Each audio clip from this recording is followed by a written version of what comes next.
Muy buenas compañeros de la Universidad Antonio Nariño y de la materia Física del Estado Sólido. Mi nombre es Javier Hernández Díaz. Les trataré de explicar el tema que me correspondió, microscopio de fuerza atómica. Bueno, empecemos revisando un poco la historia. Microscopio de fuerza atómica, sus siglas AFM, en inglés Atomic Force Microscope, desarrollado en el año 1985 por el señor Gerald Inning y Christopher Herbert. Es un instrumento mecánico óptico capaz de detectar fuerzas del orden de los nanonewtons. Al rastrear muestras, es capaz de registrar continuamente su topografía mediante una sonda o punta afilada de forma cónica. Esa sonda va acoplada a un listón o una palanca. Bueno, pero antes de seguirles hablando del microscópico de fuerza atómica, haremos un repaso de las diferentes clases de microscopios. Microscopio óptico. Es una herramienta muy útil para obtener imágenes orgánicas e inorgánicas. Tiene una resolución de 1 milímetro a una micra. Microscopio electrónico. Tiene resoluciones de entre 1 milímetro y 1 nanomilímetro. Es bueno para determinar estructuras moleculares y no está limitado para la difracción. Microscopio electrónico de transmisión tiene características que lo hacen muy útil. Tiene una buena resolución atómica, puede determinarse en estructuras en 2 dimensiones. Además de eso, tiene una interacción de electrón a electrón.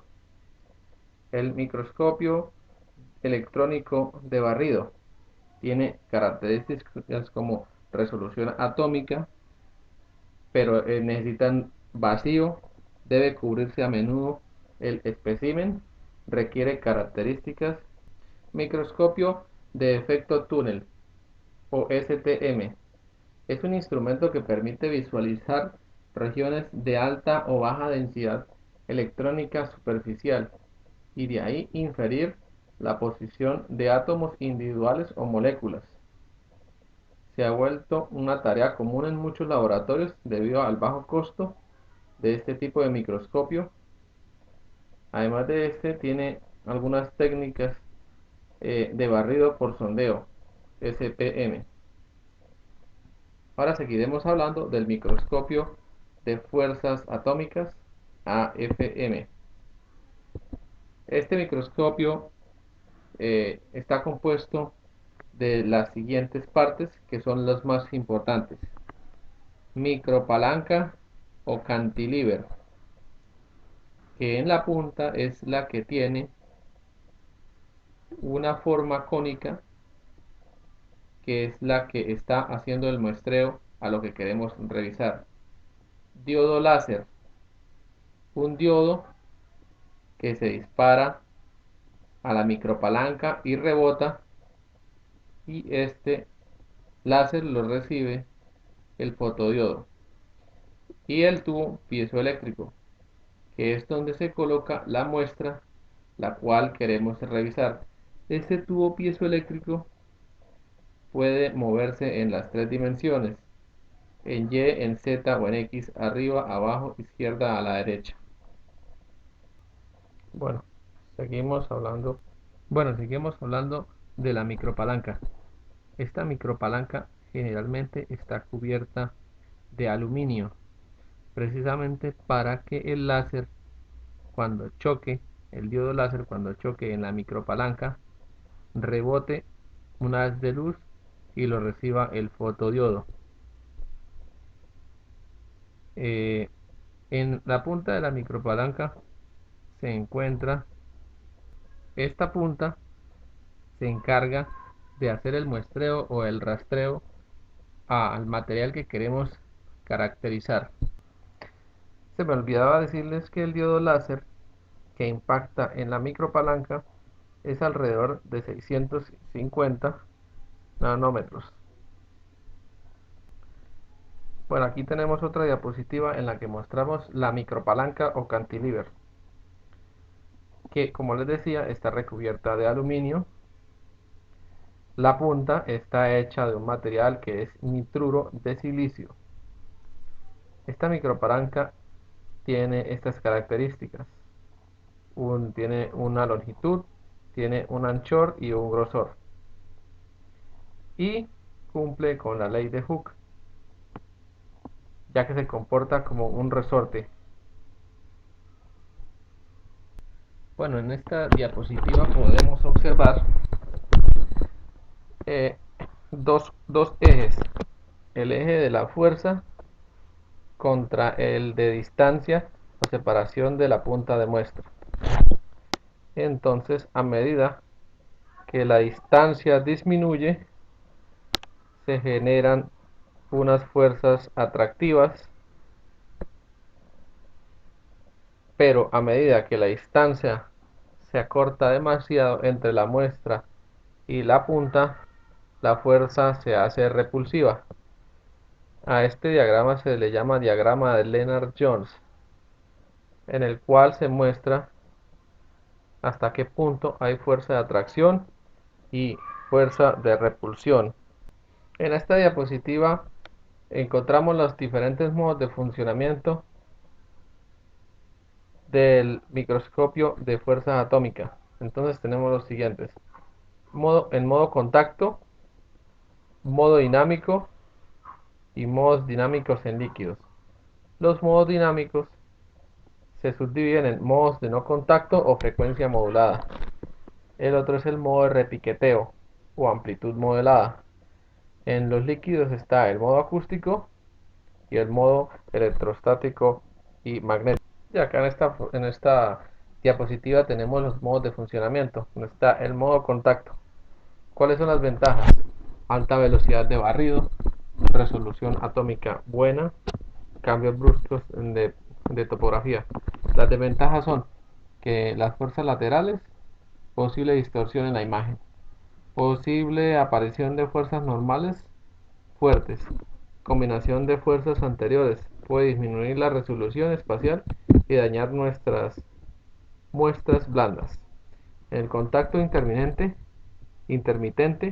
la ventaja es mayor resolución lateral, entre 1 y 5 nanómetros. Las fuerzas más débiles, menor daño de muestra. Esas son las ventajas. Ahora las desventajas es ligeramente menor velocidad de barrido que en modo contacto. En modo no contacto, la ventaja: ausencia de fuerzas aplicadas sobre la muestra. Las desventajas: menor resolución lateral, menor velocidad de barrido, útil para muestras hidrofóbicas.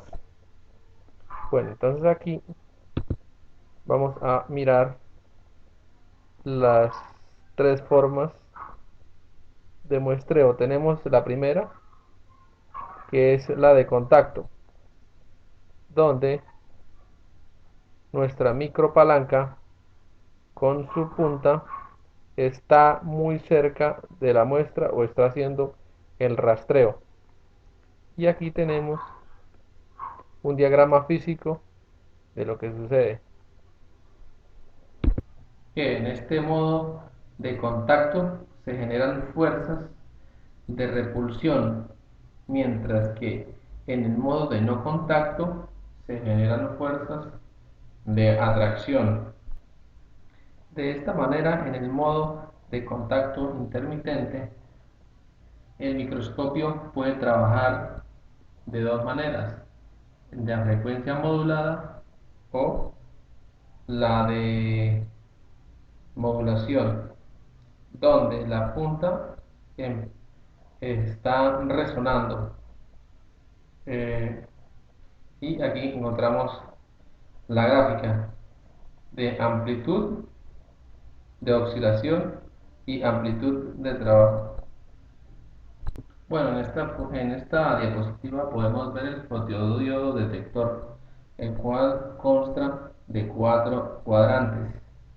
los superiores, los inferiores. Entonces tenemos las fuerzas que el fotodiodo detecta.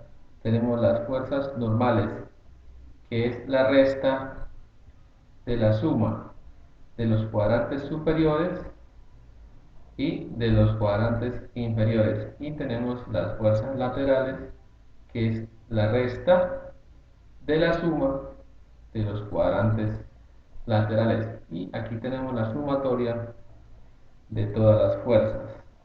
La idea es que cuando tengamos el microscopio, nuestro haz de luz quede totalmente centrado en el fotodiodo detector. Aquí está. Tenemos el fotodiodo detector, el haz de luz, choca en nuestra micropalanca, rebota, debe tratar de quedar en la mitad del fotodiodo detector, perdón. Y cuando nuestra micropalanca deflecte, cambia el ángulo del rayo. De esta manera se puede hacer una muestra rastreando lo que queramos revisar. De aquí del fotodiodo detector se lleva la señal a un computador en el cual podemos observar ya en la pantalla lo que tenemos en nuestra muestra. Bueno, ya con esto termino. Pues espero que me hayan entendido. Bueno, muchas gracias. Hasta luego.